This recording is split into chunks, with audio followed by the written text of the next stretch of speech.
Por parte de la información que nos dio el Ministerio de Salud del primer caso peruano de infectado con el virus, el COVID-19.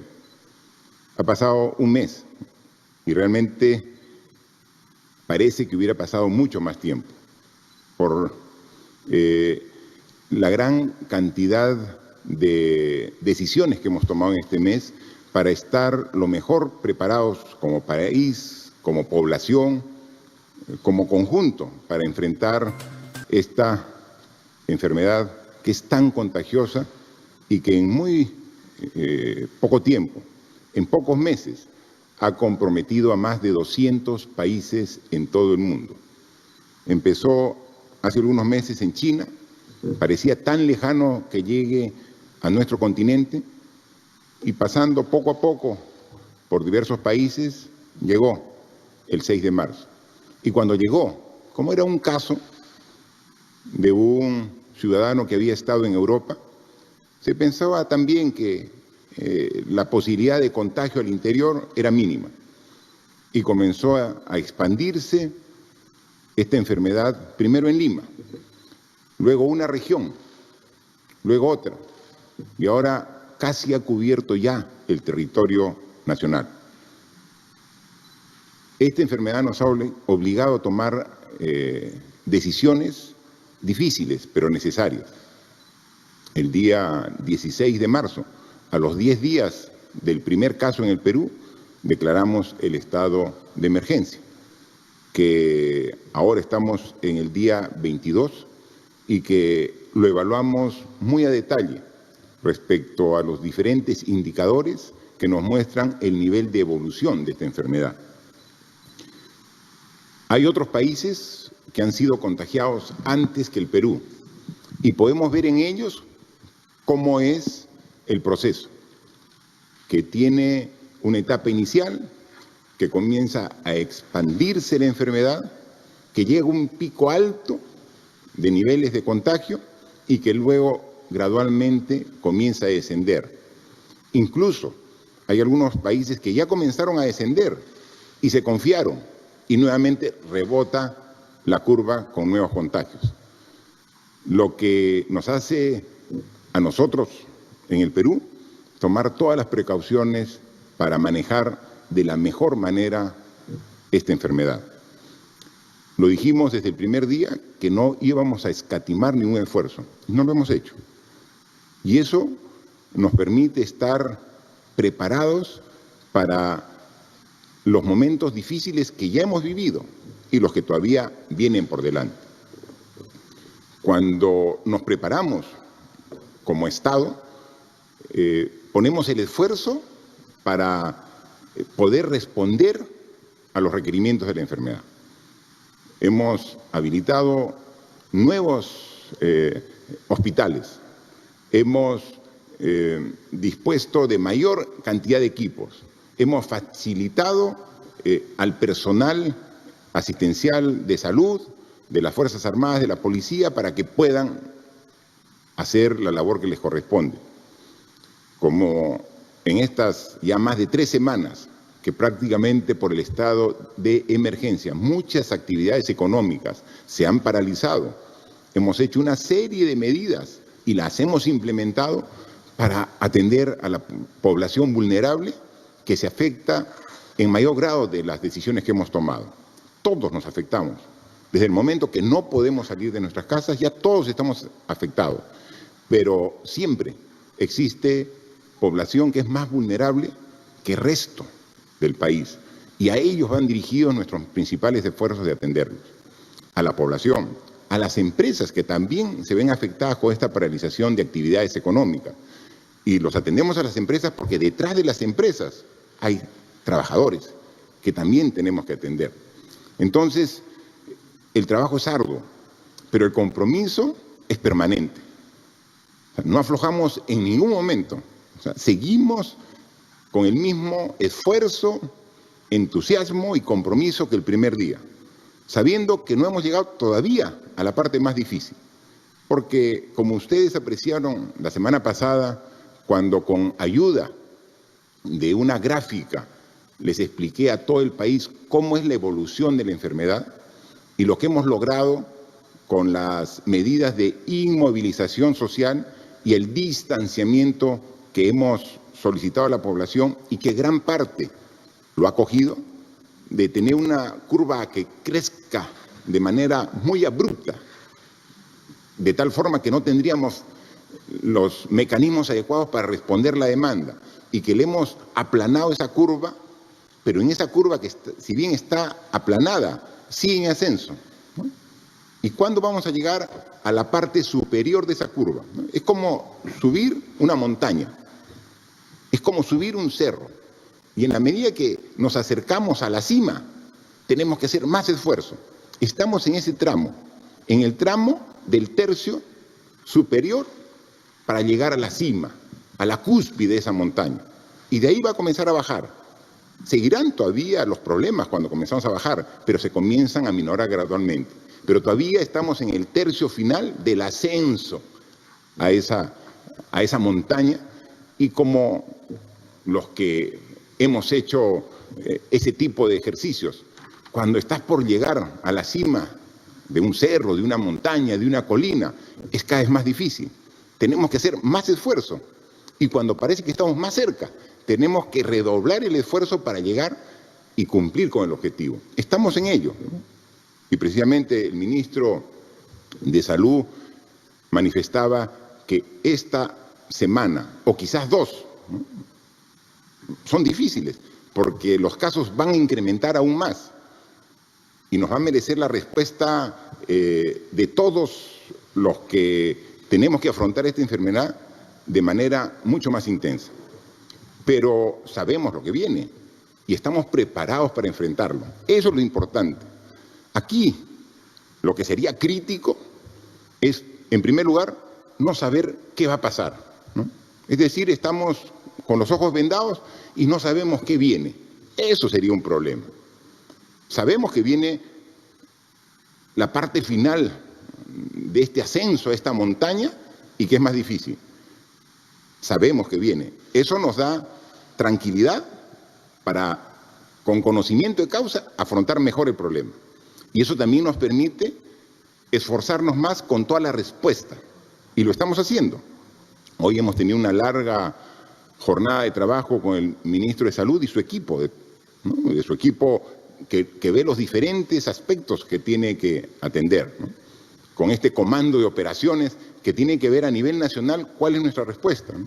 Y hemos visto, por ejemplo, que Lima, siendo la capital del país, siendo la ciudad con mayor población, estamos trabajando articuladamente, pero que en algunas regiones no estamos haciendo la articulación adecuada, que en algunas regiones falta un liderazgo regional claro, definido, para poder establecer las medidas específicas para cada región. Y le he encargado al ministro de Salud para que ponga con el equipo especial atención a algunas regiones y que vaya a esas regiones o envía personal altamente calificado para que haga esa gerencia y ejerza ese liderazgo. Porque, como hemos dicho siempre, a nosotros nos preocupan todos los peruanos y peruanas y tenemos que ver por dónde los problemas comienzan a generar mayor preocupación para atender esos problemas, ¿no? Pero lo tenemos absolutamente evidenciado y monitoreado, y lo seguimos haciendo de esta manera. Entonces, ¿que vienen 1 o 2 semanas difíciles? Claro que sí, nadie lo niega, pero estamos preparados para asumir los compromisos y los retos que nos demandan, porque nos hemos preparado desde el primer día y antes aún para atender este problema. Y en este proceso, como lo hemos dicho y siempre lo hemos aceptado, tenemos deficiencias. Deficiencias propias nuestras, claro que sí, pero deficiencias estructurales que vienen de hace décadas de nuestro sistema de salud y que ahora se evidencian ante una crisis tan grave como la que estamos pasando. ¿Y qué hacemos ante una deficiencia? ¿Ocultarla? Nunca. Tenemos que aceptar la deficiencia. Esquivarla tampoco. La única forma cuando encuentres una deficiencia, un problema, es enfrentarlo, y así lo hacemos. y hemos encontrado deficiencias en algunos hospitales, en algunos procedimientos, en algunos protocolos, inmediatamente lo vamos corrigiendo. Deficiencias de coordinación, en algunos procesos de compra, encontramos, inmediatamente los corregimos. Y vamos a insistir en que este último esfuerzo que tenemos que llevar adelante todos los peruanos, lo tenemos que hacer en unidad. Y a mí me hace una pregunta, ¿y por qué algunos dicen que falta una semana y otros dicen que falta 2 semanas para llegar a la parte superior? Porque depende de la respuesta de la población. Si la población respeta, como por ejemplo ayer, la inmovilización todo el día, con una semana es suficiente para llegar a la cúspide. Ayer comenta el ministro del Interior, los casos de detenidos han sido mínimos.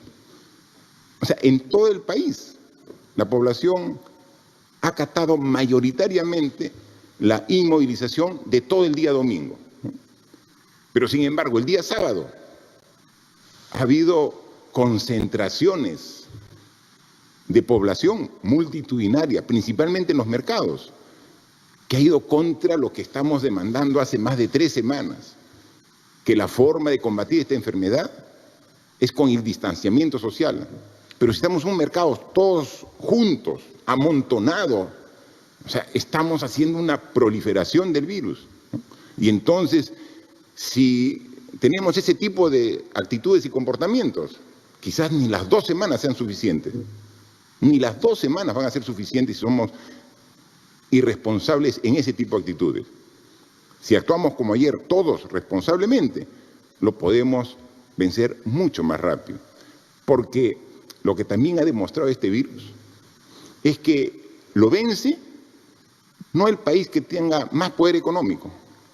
Hay varios ejemplos clarísimos. Primeras potencias del mundo, sumamente afectados. No es el poder económico, no es la capacidad científica que tengan para poder atender las demandas de esta enfermedad. Hemos visto que países que han enfrentado de manera adecuada y lo tienen de alguna manera bajo control son los países con una población disciplinada. Esta es toda la diferencia de quién enfrenta este problema y lo resuelve de manera adecuada. Depende de la población. Obviamente, el gobierno tiene que hacer su parte y estamos trabajando en ello, aumentando los hospitales, los respiradores mecánicos, el equipo de protección personal y una serie de requerimientos que lo estamos trabajando. Pero está claramente identificado. Los países que tienen una población que disciplinada y es perseverante en el cumplimiento de lo que está establecido como la clave para enfrentar esta enfermedad, rapidito han salido de ello. Entonces, tenemos los ejemplos, los que han sido útiles con buenas soluciones y los ejemplos que hemos visto que están generando muchísimo daño en su población, con muerte, con lágrimas, con dolor, que también lo venimos sufriendo nosotros, pero en mucho menor magnitud, y queremos mantenerlo dentro de esas proyecciones que habíamos establecido. Es por ello que hoy las cifras que voy a dar es, al día 22, ya hemos pasado más de 20.000 personas que hemos tomado la muestra, de los cuales son exactamente 20.414, 17.853 negativos y 2.561 positivos, ¿no? Aquí siempre sacamos una referencia, 2.561 positivos, lo que quiere decir que de las 20.000 muestras es el 12.5%, ¿no? Empezamos con el orden del 6-7%. Obviamente, mientras más se expande la enfermedad, vamos subiendo el porcentaje. Hay países donde más o menos los positivos son el 60% de la muestra, ¿no? Nosotros estamos todavía en valores totalmente dentro de lo esperado en función de las medidas que hemos tomado. Ya estamos por llegar a los 1000 casos de personas que fueron afectadas por el virus y que ya se van de alta. Exactamente 997 casos de que ya están dados de alta. Lo que siempre hemos dicho, esta es una enfermedad grave por lo contagiosa que es y porque se complica en un porcentaje de alrededor del 5% que hemos visto a nivel mundial. Pero más del 85% la va a superar sin ningún problema y ahí se va viendo, ¿no? O sea, gran porcentaje de la población que va a ser infectada va a tener síntomas leves. Nos preparamos porque hay un porcentaje importante, por el orden del 5%, que se va a agravar e incluso puede llevar a la muerte de las personas que han sido afectadas. Tenemos 387 pacientes hospitalizados en los diferentes hospitales de Lima y de las regiones del Perú. Y hay 89 que se encuentran con ventilación mecánica en la unidad de cuidados intensivos, ¿no? Es lo que tenemos. A la fecha, al día de hoy, sumando los que se han ido acumulando, las personas que, a pesar del esfuerzo que se ha hecho, no han podido superar la enfermedad y finalmente han fallecido, son 92. 92 casos del total que han sido positivos, que es el 3.6%. Seguiremos haciendo el esfuerzo para que finalmente la cantidad de personas afectadas sean lo menor posible y que en caso agraven su situación podamos reaccionar con todo el esfuerzo necesario para en el mejor de los casos tratar de evitar la muerte de las personas que han sido afectadas, ¿no? Hay que comunicar también que, como le decía, el día de ayer, a nivel nacional, han habido 882 personas detenidas cuando ese número era superado en días anteriores solamente en cada una de las regiones donde había más detenidos, ¿no? Sin embargo, ya tenemos más de 51.000 personas que han sido detenidas en toda esta etapa de estado de emergencia, ¿no? Pero, como lo hemos dicho, de las grandes crisis también salen grandes oportunidades. Hoy asumimos un reto de iniciar las labores escolares a distancia, ¿no? Y las hemos iniciado hoy.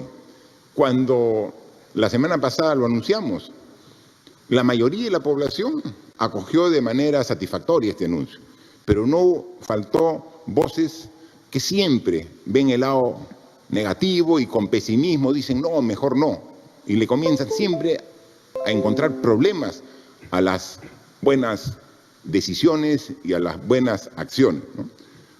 Hoy día hemos visto que al iniciar estas labores escolares con el apoyo de Internet, con el apoyo de los medios de comunicación, principalmente iniciando este lunes 6 con el canal del Estado y también los medios de comunicación del Estado, hemos visto una gran receptividad.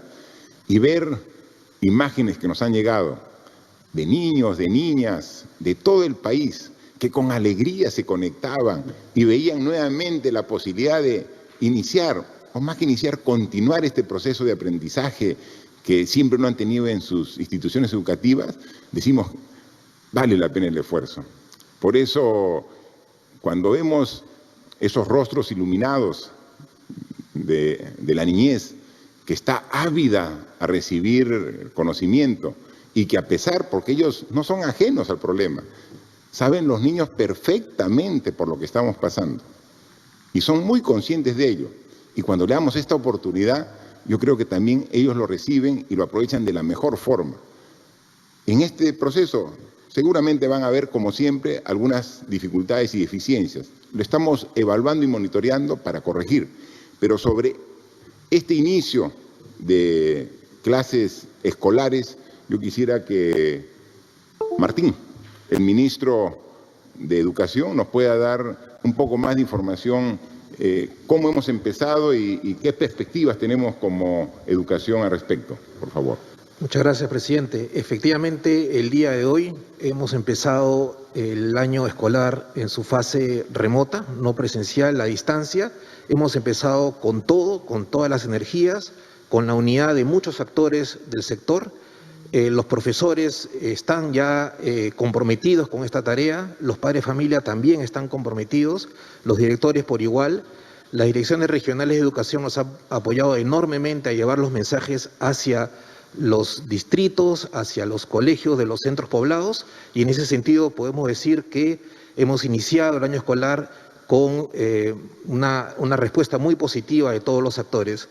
Usted ya lo ha dicho, presidente, hay imágenes muy bonitas, ¿no?, de niños, de niñas, en diferentes ámbitos del país, en ámbitos rurales, en ámbitos urbanos, en casas, fuera de las casas, con una radio, con un celular, con el televisor, con la internet, todos en una idea de aprender, de aprovechar esta oportunidad. Y en ese sentido yo quisiera también referirme a todos los niños y adolescentes que también han sido héroes y heroínas en todo este proceso. Ellos han estado respetando todo el confinamiento, han tenido que dejar de jugar en el espacio libre, de salir a jugar al fútbol, al vóley, a lo que sea, por respetar esta decisión del gobierno. Han sido y son también héroes, heroínas, están protegiendo a sus abuelos, a sus abuelas, y ahora uno los ve con unas ganas de aprender que realmente nos emociona enormemente y nos llena de energía para seguir trabajando intensamente. Sabemos que tenemos todavía que mejorar, sabemos que tenemos que asegurar que lleguemos a todos los niños del Perú, pero yo le quiero garantizar, presidente, que vamos a hacer todo el esfuerzo para que efectivamente eso se dé de esa manera. No vamos a dejar de preocuparnos que todos los niños, niñas y adolescentes puedan tener la oportunidad de aprender. Ese es el reto que hemos asumido y estamos seguros que estamos avanzando en esa línea. Gracias, ministro. Y efectivamente, hemos empezado las clases hoy en la mañana para primaria, para el nivel primaria. Y la información es que ya más de 1 millón de usuarios, de estudiantes se han conectado. O sea, además de los que siguen por televisión y por radio en los sitios más remotos. En consecuencia, vemos que dentro de la situación difícil, compleja que estamos, siempre hay espacio para satisfacción y para buenas noticias que nos dan pues el ánimo de seguir trabajando en este gran esfuerzo, porque sabemos que nuestro país es un país que tiene futuro, que tiene un problema serio en este momento como todo el mundo, pero que vamos a salir con la fuerza propia de nosotros, los peruanos. También manifestarles algo sumamente importante, que hoy día ha salido publicado en el peruano el decreto legislativo número 1445, el 1445. Aquí están las normas legales del peruano. ¿Y de qué se trata? Es el decreto legislativo que crea el programa Reactiva Perú, para asegurar la continuidad en la cadena de pagos ante el impacto del COVID-19, ¿no? Es sumamente importante esta norma que hemos dado como Ejecutivo, aprobado en Consejo de Ministros. Pedimos hace algunos días, el Congreso se reunió y nos dio estas facultades.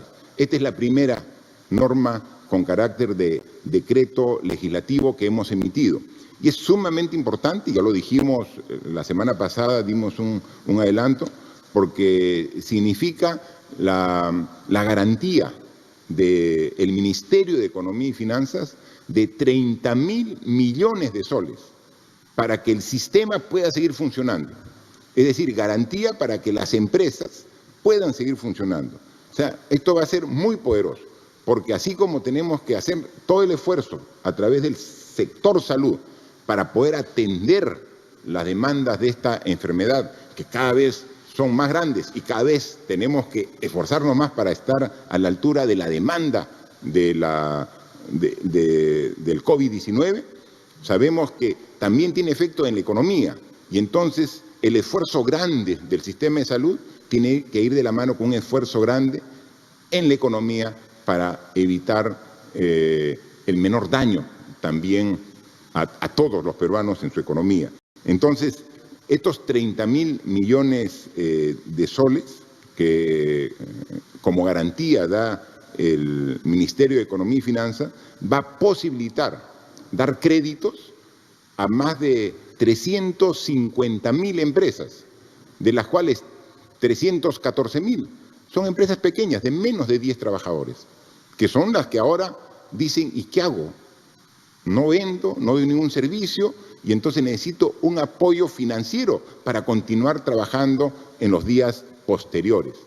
Este es el apoyo que nosotros como Ejecutivo damos con esta garantía de 30.000 millones dirigida a esa gran cantidad de empresas. Es sumamente importante porque esto permitirá que no se rompa la cadena de pagos, que las empresas puedan seguir atendiendo a sus trabajadores, a sus proveedores, y los proveedores, que son empresas más pequeñas, puedan seguir atendiendo a sus trabajadores y a sus proveedores. Y así, por eso llamamos cadena, porque es en cascada, vamos atendiendo, pero también va directamente a la grande, a la mediana, a la pequeña, a la micro. Los 30.000 millones de soles atiende a todas las empresas, principalmente más de 300.000 a las pequeñas empresas de menos de 10 trabajadores. Así que es sumamente importante que ya esté formalmente publicado en el Diario Oficial Peruano y lo que queda el Ministerio de Economía y Finanzas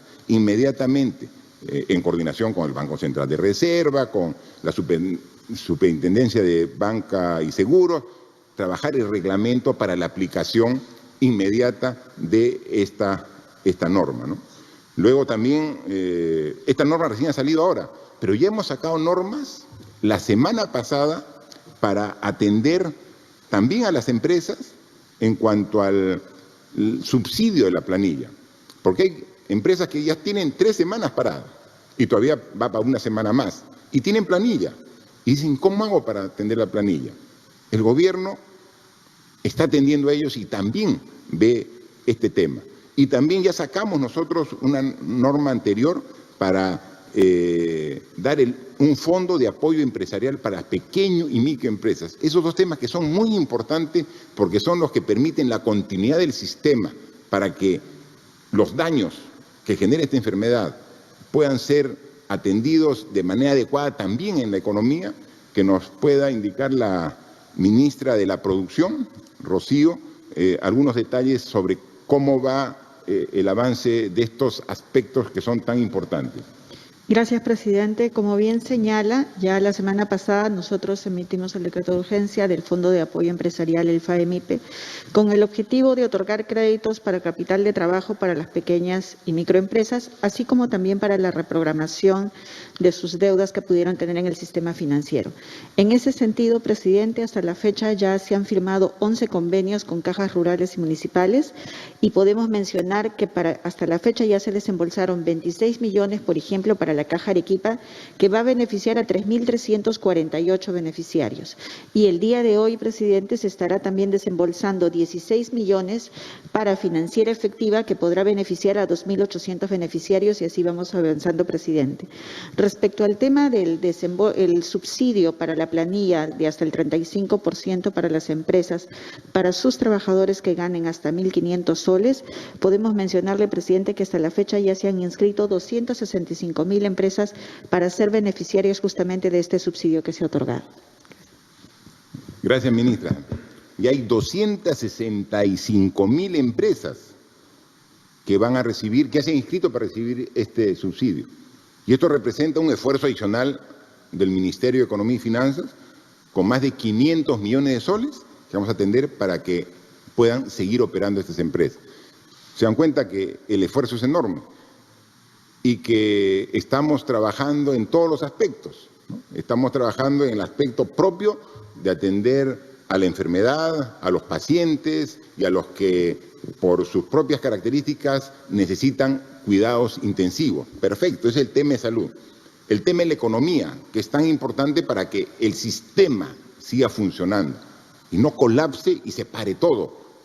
O sea, tenemos una disminución de la economía muy fuerte, porque hay solamente ahora algunas actividades que están funcionando, ¿no? Y que le dijimos desde un principio.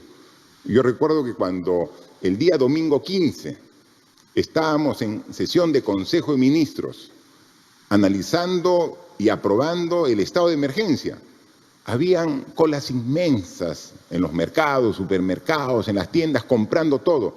Y nosotros dijimos, tranquilos, les aseguramos que el abastecimiento de productos de primera necesidad, alimentos, útiles de limpieza, no va a tener ningún problema. Y ahí está. Ustedes pueden verificar que estas 3 semanas no ha habido problema. Siempre ocurre alguien que se quiere aprovechar y comenzó la especulación y comenzaron a subir precios de algunos productos. Le dijimos tranquilo, porque estamos coordinando con el sector productivo en el campo y vemos que la producción continúa normal y estamos garantizando que esa producción llegue a los mercados, a los mayoristas, y de ahí de los mayoristas llegue a los minoristas donde va la población. Y entonces rápidamente los precios nuevamente volvieron a su equilibrio. Se eliminó el acaparamiento, se eliminó la especulación, el abastecimiento asegurado, porque estamos trabajando en todos los aspectos, atendiendo a la población. Pero mientras que tengamos productos en los mercados y haya gente para poder comprarlos, pero también identificamos que había varios millones de hogares que iban a verse afectados directamente porque no iban a tener ingresos durante este estado de emergencia. Y entonces tenemos que hacer el esfuerzo para llegar a ello. A 3,5 millones de hogares ya se ha dispuesto para que se les haga una transferencia, un subsidio, un apoyo económico mensual de 760 soles. Como primero el estado de emergencia era de 2 semanas, se ha tramitado y se ha hecho a la disposición para que sean 380 soles la mitad.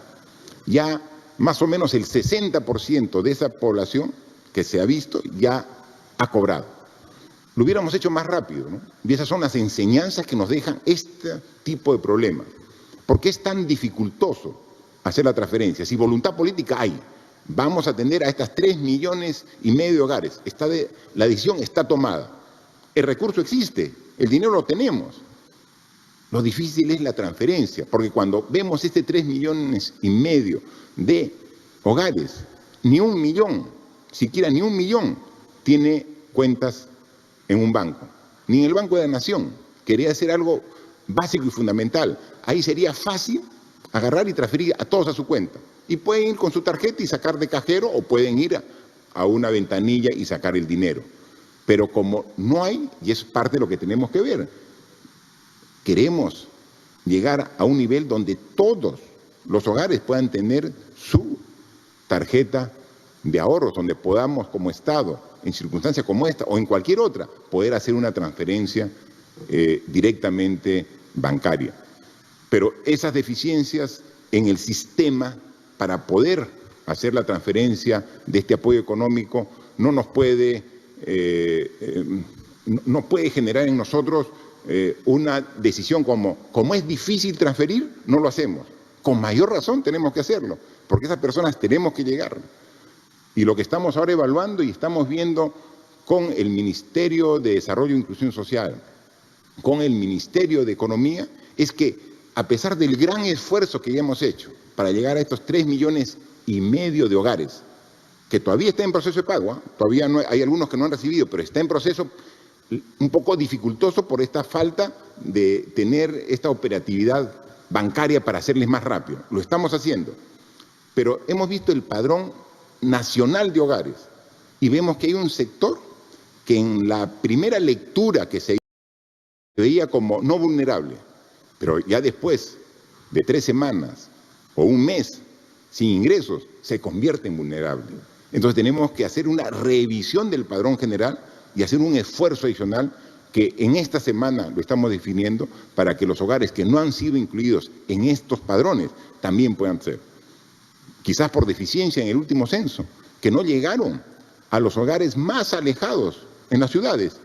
Hay hogares que están ahí, en las alturas de los cerros, que han tomado ubicaciones, zonas de difícil acceso, pero no porque sea de difícil acceso su vivienda, dejan de ser peruanos. A ellos tenemos que llegar. Si no llegaron o no llegó el Estado para censarlos en su oportunidad, llegaremos ahora para también atenderlo. ¿Va a ser complejo? Va a ser complejo. ¿Qué mecanismo? Lo estamos estudiando, el mecanismo.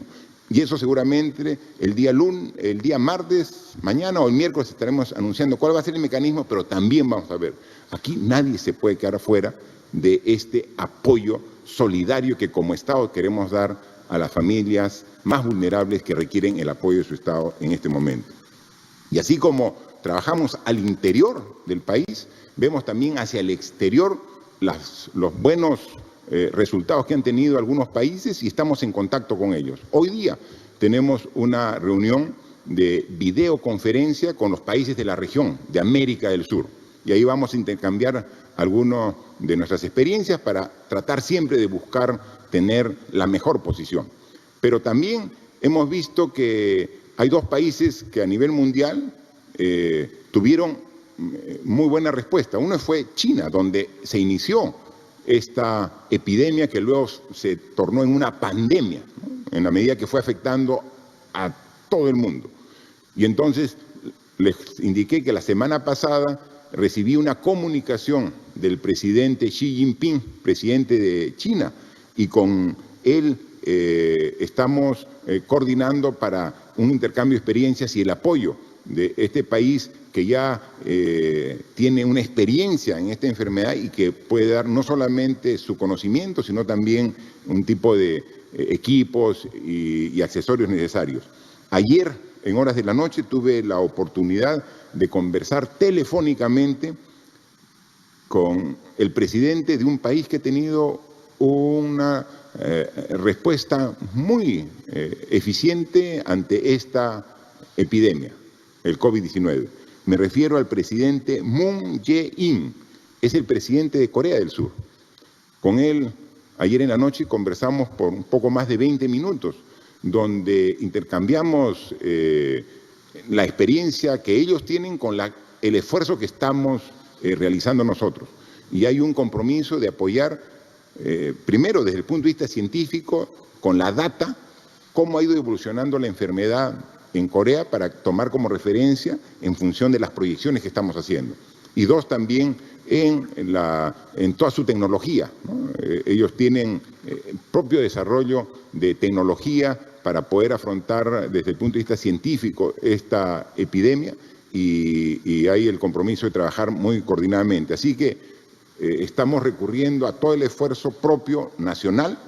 El día sábado estuvimos en el Hospital Naval, en la Avenida Venezuela, y vimos ya el primer respirador artificial que había producido la Marina con apoyo de la academia, y ya tenía y lo estaba funcionando y aprobado ya por todas las instancias del Ministerio de Salud. Entonces, tenemos que ver cómo nos apoyamos con países desarrollados que producen tecnología, pero también aprovechar esta oportunidad para generar tecnología propia. Así que no escatimamos ningún esfuerzo y seguiremos trabajando en este sentido para lograr superar un momento que va a ser parte de la historia de la humanidad, ¿no? Este COVID-19 marca un hito en la historia, no del Perú, de la humanidad, donde cambia la forma de respuesta como sociedad ante un problema tan complejo. Somos parte de esa historia y queremos responder con el reto que la historia pone en nosotros, con la fuerza que requerimos. Y vamos a hacerlo con la ayuda más que de la tecnología, de la ciencia, que es necesaria implementar, con la ayuda de todos ustedes. Es fundamental. Si logramos, como hemos pedido desde el principio, su apoyo solidario, su apoyo responsable, su apoyo de verdad en estos momentos difíciles, vamos a cortar los tiempos para poder superar esta enfermedad tan difícil, pero que con la respuesta de todos vamos a cortar los tiempos y vamos a minorar el daño que podría afectar, pero que si lo hacemos de manera conjunta, tengan la seguridad que la respuesta va a ser mucho más satisfactoria. Yo dejo a los medios de comunicación que hacen sus preguntas de manera virtual y con gusto con los ministros para poder resolverlas. Gracias, señor presidente. Iniciamos entonces la ronda de preguntas virtuales. La primera pregunta es del medio de comunicación Periodismo Urbano de Cajamarca. Y la pregunta dice, teniendo en cuenta que se busca evitar romper la cadena de pago, ¿qué va a pasar con las deudas a los proveedores que tienen los gobiernos regionales y locales? Pues hasta el momento existen muchos que no se les ha cancelado. ¿Habrá sanciones contra estos entes gubernamentales? Gracias. Por favor, la ministra de Economía y Finanzas, si puede responder esa pregunta. Gracias.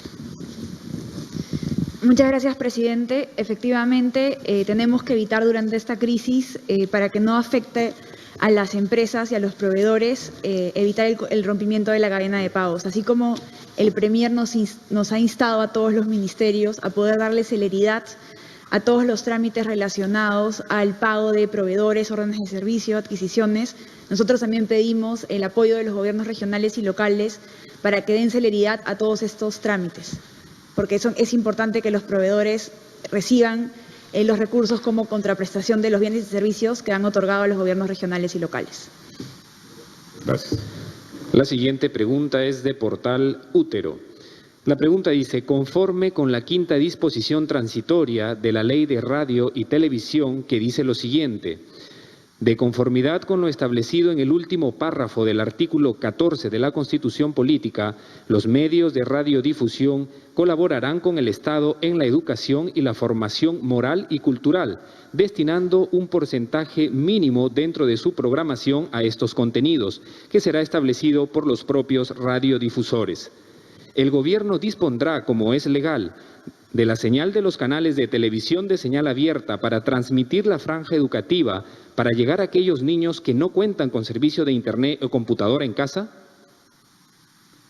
Bien, creo que nuestro ministro de Educación al respecto, como hoy empezamos, tiene una noticia, creo, importante sobre el compromiso de los medios de comunicación privados, porque los medios de comunicación estatales están 100% comprometidos y por eso es que hemos iniciado hoy este tipo de clases escolares a distancia, pero este tipo de decisiones, en la medida que tenga el respaldo de todos, va a ser mucho más efectivo. Ministro, por favor. Gracias, presidente. Efectivamente, desde el primer momento nosotros hemos contado con el apoyo de la Radio y Televisión Nacional, pero también se ha ido sumando un conjunto de actores de medios de comunicación privados. Hemos tenido ya el apoyo del Comité de Radios, que la semana pasada nos manifestó su intención de colaborar de manera desinteresada. En el Comité de Radios están las principales radios nacionales. Hemos tenido también el apoyo de radios regionales para llegar a nivel mucho más desagregado. Ya están con nosotros 350 radios regionales. Y efectivamente el día de hoy puedo anunciar que la Sociedad Nacional de Radio y Televisión del Perú se ha comprometido con dar 1 hora diaria al proyecto, a la estrategia Aprendo en Casa, en sus principales canales, el canal 2, el canal 4, el canal 5, el canal 9 y el canal 13.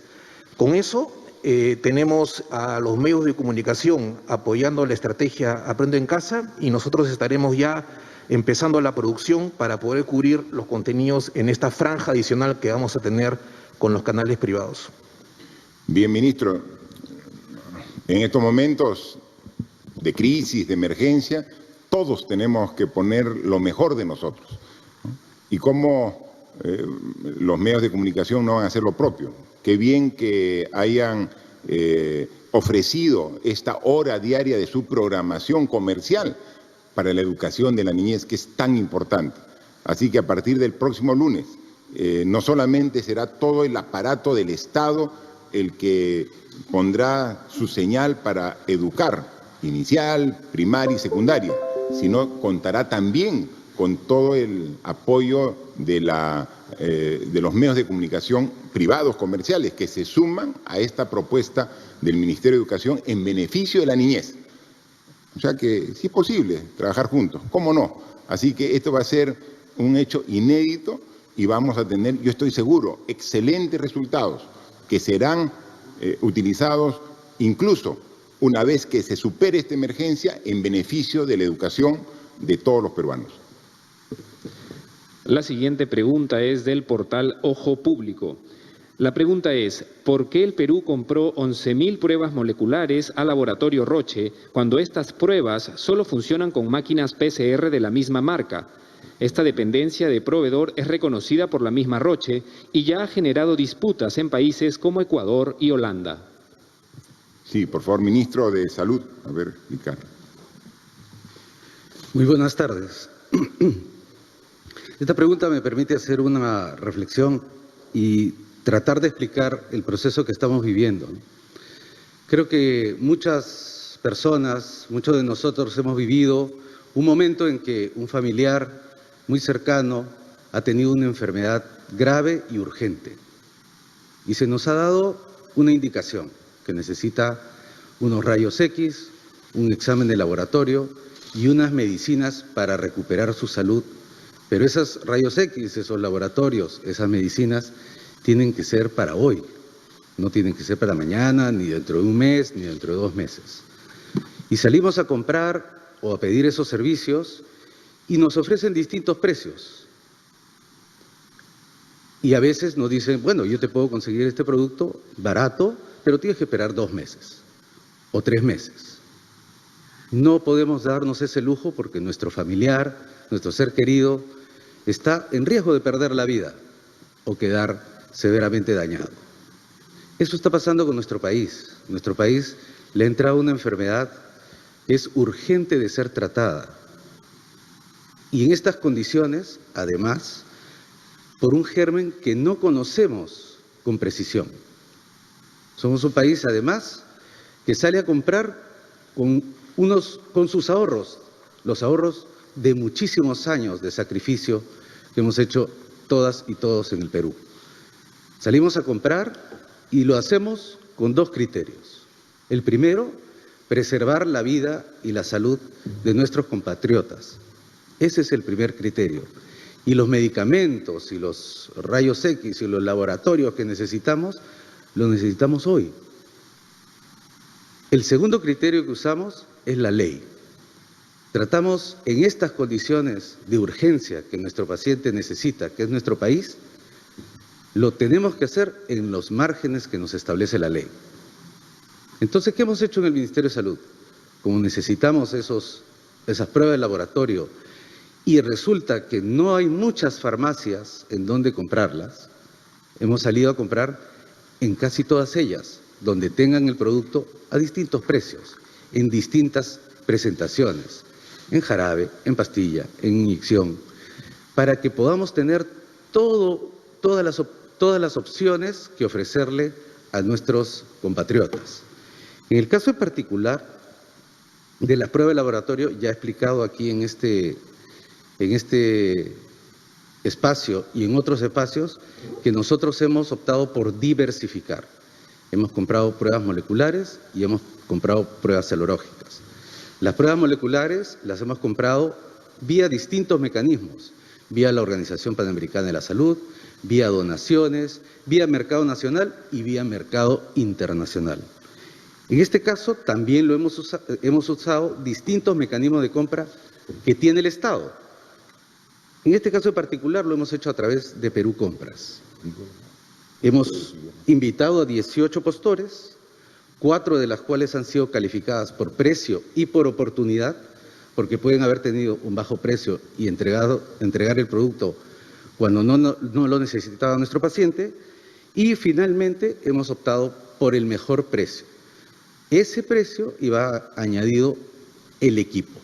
El equipo no lo estamos pagando nosotros, está en situación de comodato vinculado a la empresa productora del insumo. Pero para evitar que nos enganchemos solo a un productor, hemos hecho compras diversas por distintos mecanismos en distintos mercados. Gracias, ministro. Por favor. La siguiente pregunta es de Vía Televisión de San Martín. La pregunta es, ¿por qué el Ministerio de Economía hasta hoy no designa los presupuestos para los hospitales de Tocache, Moyobamba y Tarapoto, ya que los profesionales de la salud están impagos durante todo este año? Ministra de Economía, por favor. Sí. Gracias por la pregunta. Los presupuestos para las unidades ejecutoras a lo largo del territorio nacional se aprueban con la aprobación del presupuesto inicial de apertura, que está directamente relacionado con la aprobación de la ley de presupuesto. Es decir, el 1 de enero ya se cuenta con presupuesto disponible para hacer todos los gastos y durante el año, siempre con adecuado sustento, se tiene el marco legal para poder transferir recursos adicionales. En el caso del Gobierno Regional de San Martín, específicamente las unidades ejecutoras de salud, al día de hoy tienen un presupuesto modificado de 272 millones y en las últimas semanas, con la resolución ministerial 096 y el decreto de urgencia 026, se le ha transferido 1.4 millones adicionales. Ya hemos dicho antes que no vamos a escatimar los recursos que sean necesarios y en ese contexto, desde el jueves ha llegado una demanda adicional al Ministerio de Salud que estamos evaluando. Pero quiero transmitirles la tranquilidad que no vamos a escatimar en todos los recursos que sean necesarios para atender la emergencia, pero al día de hoy el Gobierno Regional de San Martín y sus unidades ejecutoras cuentan con 272 millones de soles. Muchas gracias. Para culminar esta ronda, tenemos la pregunta de la Asociación de Prensa Extranjera en el Perú, APEP. La pregunta dice: Presidente Vizcarra, la prensa local informa que han fallecido algunos contagiados del coronavirus en un hospital de Lima por la falta de personal y respiradores. ¿No estaba habilitado el hospital de ATE para pacientes en UCI? ¿Por qué no fueron remitidos a ATE? ¿Cuál es la capacidad real de ATE? ¿Por qué hay un número mayor de muertes en Perú que en Chile, considerando que hay más casos del coronavirus en el vecino país? ¿En qué está fallando Perú frente a Chile? El viernes se anunció Reactiva Perú en el marco de un plan de estímulo económico sin precedentes en Perú. ¿Cuánto de financiación externa requiere este plan? ¿Se está trabajando ya en una emisión de bonos y gestionando préstamos con organismos multilaterales como el Fondo Monetario Internacional y el Banco Mundial? Bien, la pregunta de la Asociación de Prensa Extranjera en el Perú versa en dos campos. Uno es el campo de la salud, está hablando del hospital de ATE, UCI y la evolución de algunos pacientes que se agravaron. Y otra parte, el tema económico respecto a este decreto legislativo que hoy ya está publicado en el peruano, que es un fondo potente de 30.000 millones de soles para la economía. Por favor, el ministro de Salud en primera instancia. Sí, señor presidente. Como ya se ha manifestado, nosotros nos enfrentamos ante un enemigo cuyas características las conocemos día a día. Es difícil establecer un parámetro mundial para comparar si la letalidad es mayor en un país o en otro en pleno proceso de la epidemia. La cifra de hoy de letalidad, que es 3.4, puede ser distinta a la de mañana, puede subir, puede bajar. De hecho, el día de hoy es menor que la de ayer. Compararse con otros países que están en las mismas circunstancias tampoco es el estándar que utilizamos en salud pública, porque así como podría utilizar la comparación de Chile, que efectivamente está haciendo un extraordinario trabajo, comparado día a día en su evolución, también nos podríamos comparar con servicios de salud mucho más desarrollados como el de Italia, el de España, incluso el de Estados Unidos, que tienen altísimas tasas de mortalidad, tal y como lo hemos visto en distintos programas. Pero podemos sí compararnos con nosotros mismos. Quisiera poner énfasis en aquello que nosotros, con nuestro sistema de salud, que ya se ha manifestado que tiene fracturas estructurales de largo tiempo, estamos logrando con el esfuerzo titánico del equipo de salud, tanto de Lima como de las regiones. Por ejemplo, nosotros durante estos tiempos hemos dado de alta casi 1.000 pacientes, tanto desde sus domicilios como de los propios hospitales. De los 387 hospitalizados, 291 de ellos, la gran mayoría, se encuentran en una evolución estacionaria. 21 tienen una evaluación favorable. Es cierto, hemos tenido y seguramente seguiremos teniendo fallecimientos, tanto por las debilidades del sistema como por la violencia con que este virus ataca a las personas mayores y con severas deficiencias de su sistema inmune. Hoy tenemos 89 pacientes en ventilación mecánica en distintas partes del país. En ATE específicamente, nosotros logramos desarrollar, tiene una capacidad de 200 camas UCI. Inicialmente lo pusimos en operaciones con 21 camas, de las cuales hoy están ocupadas 19. En el transcurso de mañana y pasado, 14 nuevas unidades de cuidados intensivos serán incluidas en ATE, a su vez en el Hospital de Villa El Salvador. Esta es una película en progreso. Cuando termine la película podremos ya con todas las cifras evaluar qué países lo hicieron mejor y qué países lo hicieron peor, considerando su infraestructura, su equipamiento, sus recursos humanos, su tecnología. Yo lo que puedo afirmar hoy es que nuestros equipos de salud regionales y en Lima Metropolitana han podido salvar vidas, pero los que más han salvado vidas son aquellos que se han mantenido en sus hogares, han hecho los cuidados respectivos de lavarse las manos, ponerse la mascarilla y mantener el distanciamiento social. Con referencia a los fallecimientos últimos en el hospital, como le vuelvo a repetir, en la mayor parte de los casos son personas muy severamente comprometidas.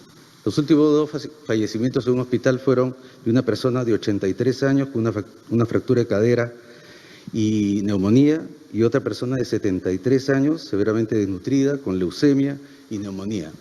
Pacientes muy críticos y que muchas veces, por más que se hacen los esfuerzos organizacionales, médicos y movilizar la ciencia, no podemos arrancarlos de la muerte.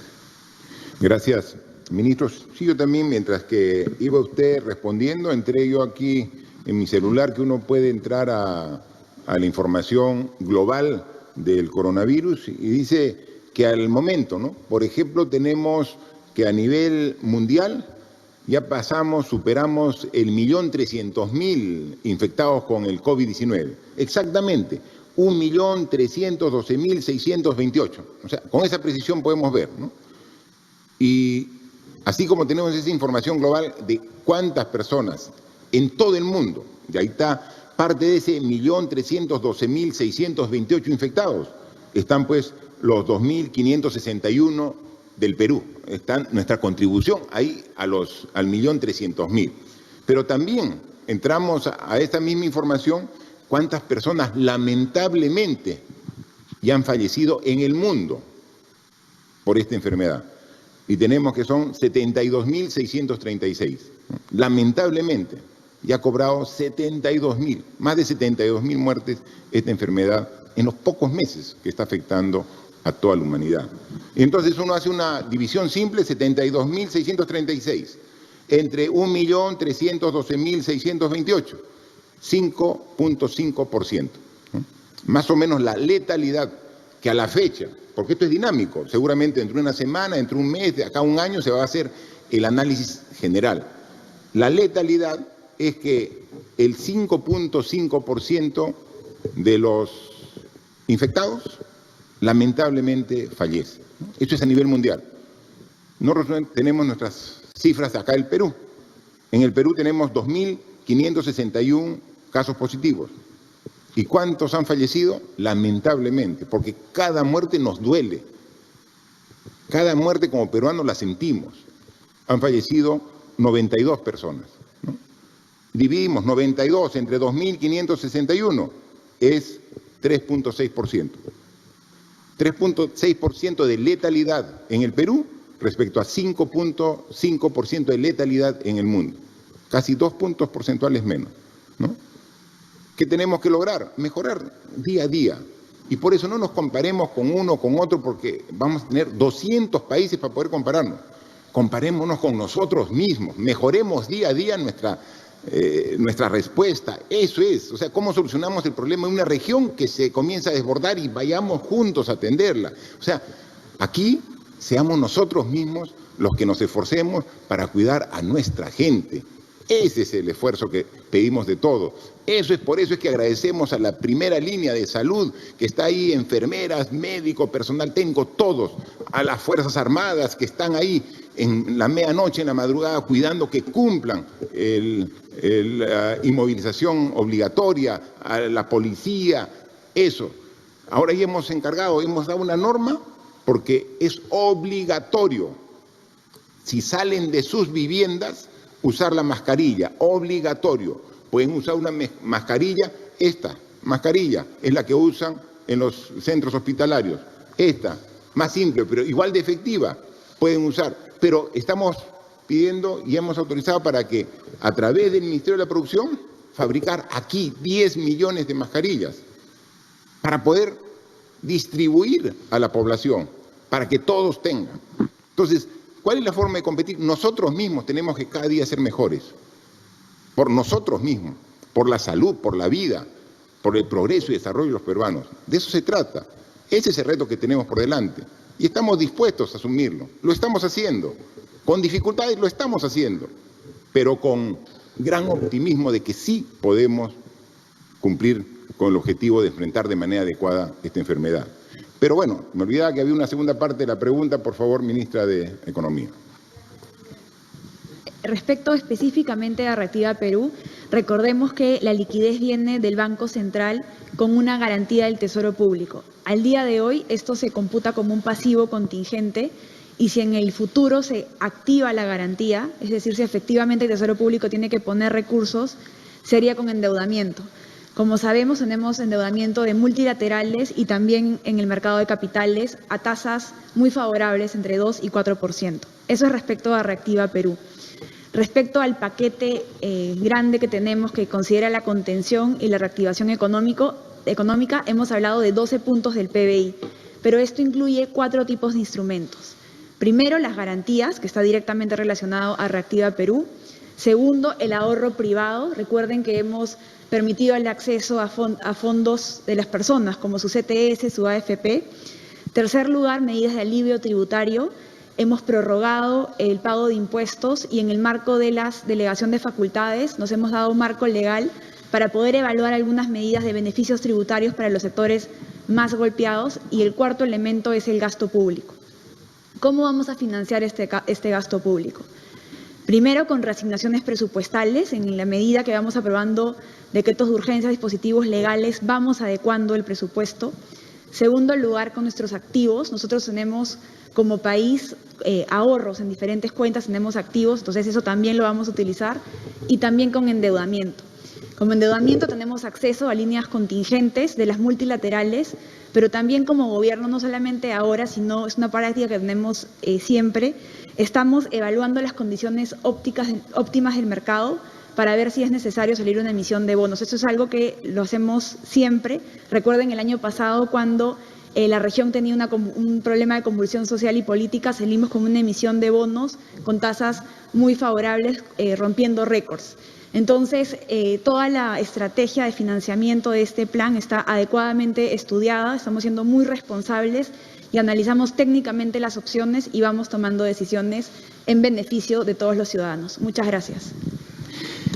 Bien, ministra, usted lo ha dicho claramente, nuestra respuesta no solamente es especial, sino es bastante ambiciosa, como tiene que ser la respuesta de un gobierno que quiere proteger a su país, como nosotros. O sea, queremos proteger a los que son infectados, los que se contagiaron, quizás de una manera involuntaria, quizás también algunos que salieron no cumpliendo las medidas de restricción que dimos y irresponsablemente se contagiaron.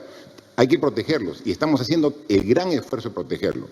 Pero ese es un porcentaje de la población el que directamente es afectado por la enfermedad, el que recibe el virus en su organismo. Pero así como tenemos que hacer esfuerzos para cuidarlos a ellos y poner todo nuestro compromiso, nuestro trabajo, nuestro esfuerzo para ellos, tenemos que pensar en los millones de peruanos que no son contagiados por el virus, pero que se afectan de la enfermedad. Y tenemos que dar este tipo de decisiones y acciones que son muy potentes y que son inéditas. La situación que estamos viviendo actualmente en el mundo está haciendo cambiar los hábitos y las costumbres a nivel mundial. ¿Quién iba a pensar hace solamente 2 meses, por ejemplo, que un espectáculo de la dimensión de las Olimpiadas? Las Olimpiadas son quizás el espectáculo y de la competencia deportiva más importante del mundo. Y cada 4 años se dan las Olimpiadas. Y era ahora en el mes de julio en Japón, postergadas hasta el próximo año. O sea, mire el efecto que tiene. O sea, todo se está postergando. O sea, está afectando todo el desenvolvimiento normal. Obviamente también nos afecta a nosotros, pero tenemos que lograr que afecte menos y por eso estamos tomando todo este tipo de medidas. ¿Y qué pedimos de la población? Que nos acompañen las medidas con el trabajo responsable en su casa. Nosotros hemos dado unas normas para que el lunes, miércoles y viernes solamente puedan circular los hombres. Martes, jueves y sábado las mujeres. Pero cuando decimos eso, lo decimos con absoluta claridad. Pueden salir los hombres o mujeres indistintamente 3 días de la semana exclusivamente para hacer lo que está permitido y salir uno por familia. No es que los días sábados salen todas las mujeres. O sea, ese no es el espíritu de la norma, es solamente una por familia. O el día viernes salen todos los varones. No, sale uno por familia si tiene que salir. O sea, solo si tiene que salir. Porque si no hay motivo para salir, no sale. Lo que queremos es que lo que queremos lograr es de que el virus, en la medida de lo posible, transite, se desplace. Y entonces requerimos la inmovilización de la gente, el distanciamiento social. Entonces, si van a salir un día sí, un día no, hombres y mujeres, solamente lo estrictamente necesario. Es la forma de contribuir. Y eso es lo que queremos que haga toda la población. Hay días que vemos un desempeño bastante favorable de la población, pero otros días no. Y entonces, un día que bajemos nuestro esfuerzo, hacemos el contagio mucho mayor que los otros días. Y si queremos que la curva baje, como lo estamos preveyendo, necesitamos el apoyo de todos.